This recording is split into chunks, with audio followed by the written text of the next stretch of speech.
Once upon a time, there was a remote mountain village. Its name was Karanlikter.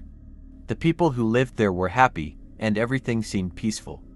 But one day, the village was suddenly abandoned. No one knew what had happened or why they had left. For years, the village lay silent, as if a dark veil had been cast over it. Karanlikter fell into ruin, its stone buildings slowly decaying, and trees grew wild, taking over the place. However, there was one thing that lingered: an eerie, oppressive atmosphere that told anyone who came near that something was wrong. One day, a 10-year-old girl named Elif heard the story that the village had been abandoned, and her curiosity took over. Her friends at school warned her, saying, "Don't go to Karanlikter. There's something there." But Elif had a thought. If everyone was scared, that meant she had to go. She wasn't afraid.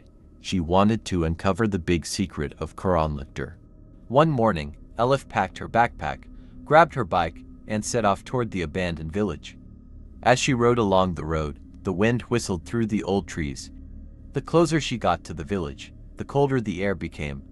Something felt wrong, but Elif was determined not to turn back. When she arrived at Karanlikter, everything was eerily silent.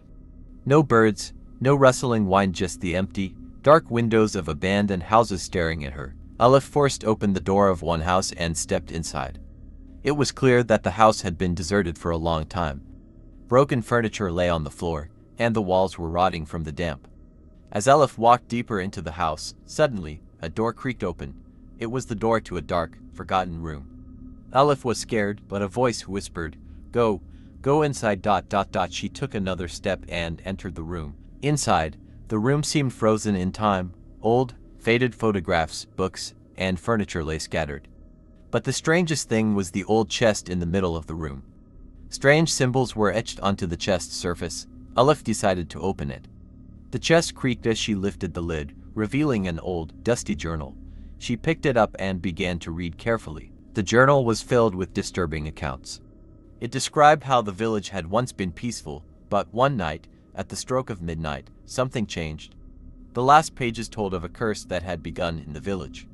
The villagers had vanished, some dead, some mysteriously disappearing.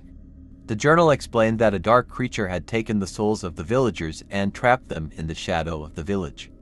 The creature grew stronger by feeding off the village's fear. Elif's skin crawled. She dropped the journal, and as she turned to leave, the door to the room slammed shut. Everything went dark. A strange, eerie rustling filled the room. Elif could feel the presence of something coming closer. She turned around, and from the corner of the room, glowing eyes began to appear. A tall, shadowy figure, nothing like a human, was moving towards her. In a panic, Elif rushed to the door, but as she tried to open it, the sounds of chains rattling filled the air. The houses, one by one, began to emit faint, whispering voices, like they were alive. Desperate, Elif ran toward the exit of the village. Something was wrong. It felt like the village itself was trying to trap her. When she finally left Karanlikter behind, she didn't dare look back. But from that day on, Elif understood the village's curse.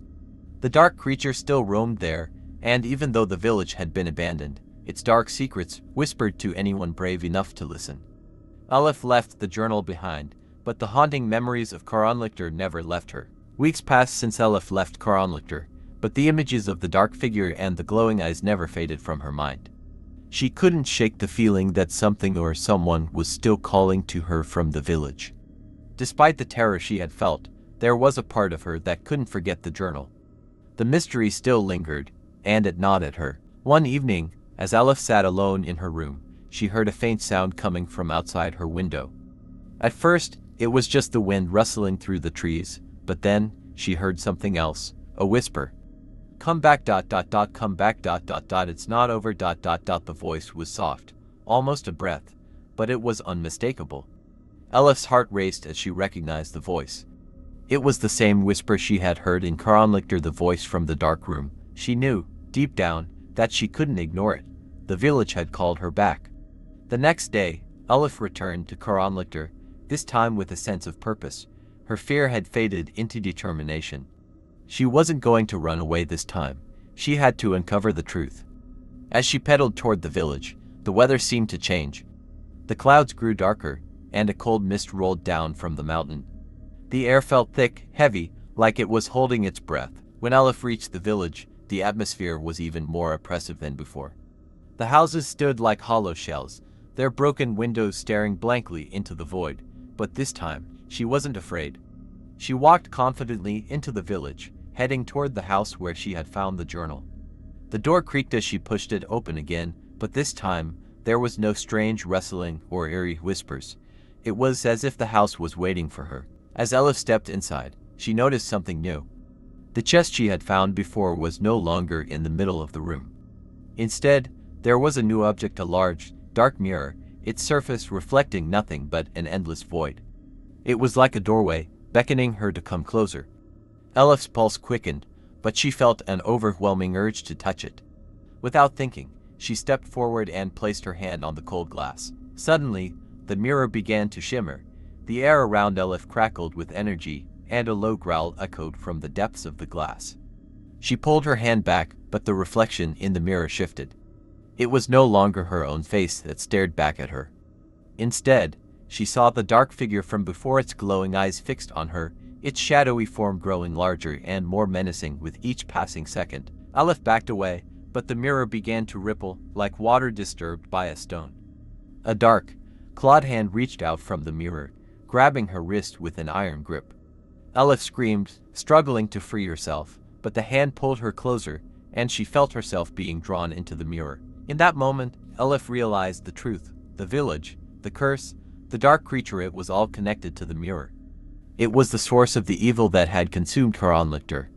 And now, it was trying to pull her into its world, a world where fear and darkness reigned. With all her strength, Elif yanked her arm free from the mirror's grasp. She stumbled backward, her heart pounding in her chest. The mirror's surface rippled again, and she could hear the creature's voice whispering, "You cannot escape. You belong to me now." Elif knew she had to act fast. She grabbed the journal from the ground and opened it once more, flipping through the pages in a frantic search for a solution.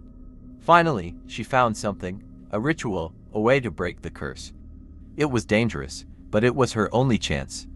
The creature had to be banished, and the mirror destroyed. Elif quickly gathered the supplies she needed, a candle, a piece of silver, and the journal. "You can't stop me," the creature roared. But Elif didn't back down. She completed the incantation, and with one final shout, the mirror shattered into 1,000 pieces. The dark figure screamed one last time before it was swallowed by the void. The village fell silent.